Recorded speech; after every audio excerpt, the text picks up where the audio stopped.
അസ്സലാമു അലൈക്കും വറഹ്മത്തുള്ളാഹി വബറകാതുഹു.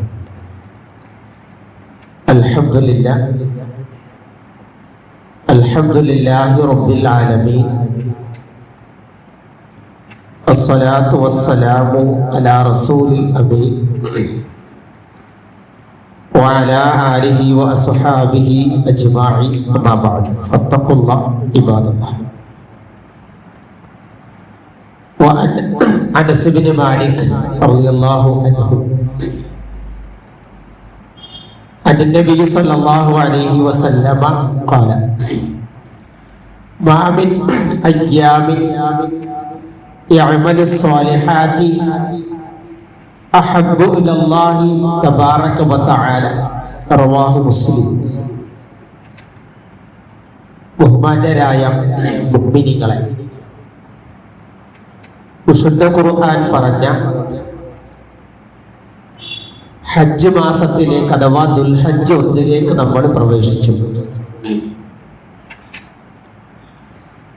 ആ ദുൽഹജ്ജ് 1 അതിന്റെ 10 മുതൽ 1 മുതൽ 10 വരെ,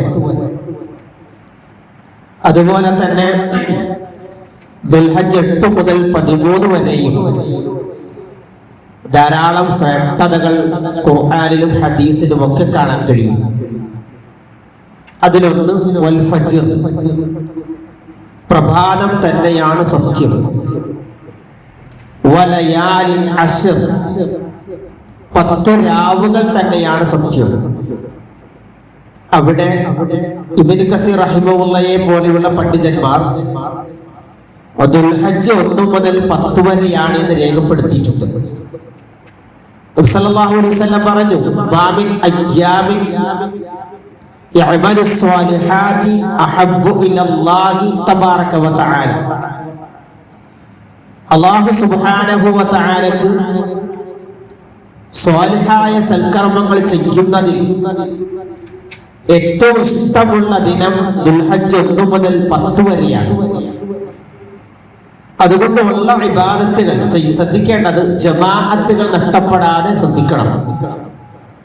അതുപോലെ തന്നെ ഖുർആൻ പാരായണങ്ങൾ അധികരിപ്പിക്കണം. സിക്റും തസ്ബീഹും തഹ്ലീലും ഒക്കെ അധികരിപ്പിക്കണം.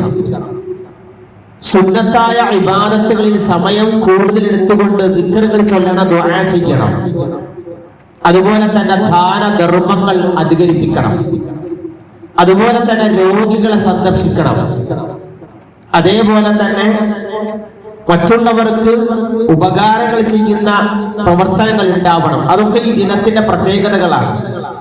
അതോടൊപ്പം തന്നെ ഉളുഹിയ്യത്തുമായി ബന്ധപ്പെട്ട ആളുകൾ ഇതിനകത്തുണ്ടെങ്കിൽ ഇന്നു മുതൽ നഖവും മുറിക്കാൻ പാടില്ല, മുടിയും മുറിക്കാൻ പാടില്ല. അത് ഗൃഹനാഥനാണ് ആ പൈസ കൊടുത്ത് ആ ഉളുഹിയ്യത്തിൽ പങ്കാളിയാകുന്നത്, അയാൾ ചെയ്താൽ മതി.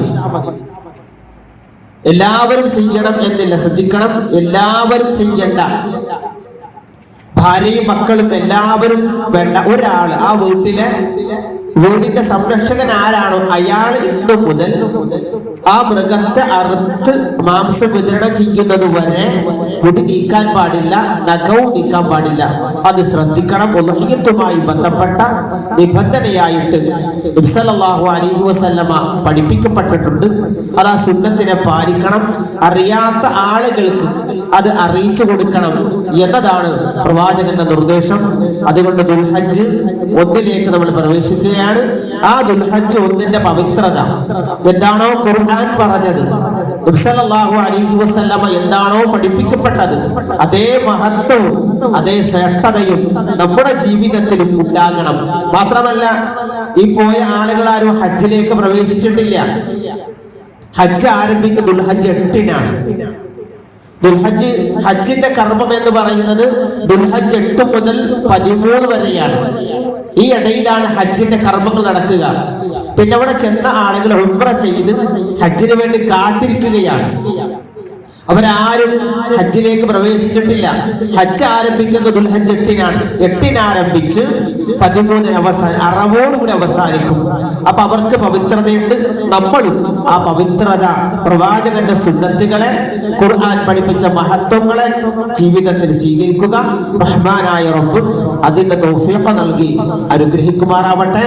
റഹ്മാനും റഹീമുമായ റബ്ബേ, മരണപ്പെട്ടു പോയ മുഴുവൻ വിശ്വാസികൾക്ക് നീ മഗ്ഫിറത്തും റഹ്മത്തും നൽകി അനുഗ്രഹിക്കണേ റഹ്മാനെ. ജീവിച്ചിരിക്കുന്നവർക്ക് നീ ദീർഘായുസ്സും ആരോഗ്യവും ആഫിയത്തും പ്രദാനം ചെയ്യണേ റഹ്മാനെ. രോഗങ്ങൾ കൊണ്ട് പ്രയാസപ്പെടുന്നവർ ധാരാളമുണ്ട്. അവർക്ക് പരിപൂർണമായ ശിഫ നൽകണേ റഹ്മാനെ. ഞങ്ങളെ കുടുംബ ജീവിതത്തിലും കച്ചവടത്തിലും ഖൈറും ബർക്കത്തും സമാധാനവും സന്തോഷവും നൽകണേ റഹ്മാനെ. ഈ പള്ളിയിലുള്ള പലരും ഉളഹിയത്തിന് വേണ്ടി നിയ്യത്താക്കിയ ആളുകളാണ്. പ്രവാചകന്റെ സുന്നത്തിനെ പരിപൂർണമായി പിൻപറ്റി ആ മഹത്തായ കർമ്മം നിർവഹിക്കാൻ തൗഫീഖ് നൽകണേ റഹ്മാനെ. റബ്ബനാ തഖബ്ബൽ മിന്നാ ഇന്നക അൻതസ് സമീഉൽ അലീം വതുബ് അലൈനാ ഇന്നക അൻതത് തവ്വാബുർ റഹീം. റബ്ബനാ ആതിനാ ഫിദ് ദുനിയാ ഹസനതൻ വഫിൽ ആഖിറതി ഹസനതൻ വഖിനാ അദാബൻ നാർ. റബ്ബി റഹ്മുഹുമാ കമാ റബ്ബൗനാ സിഗാറാ. അസ്സലാമു അലൈക്കും വറഹ്മത്തുള്ളാഹി വബറകാതുഹു.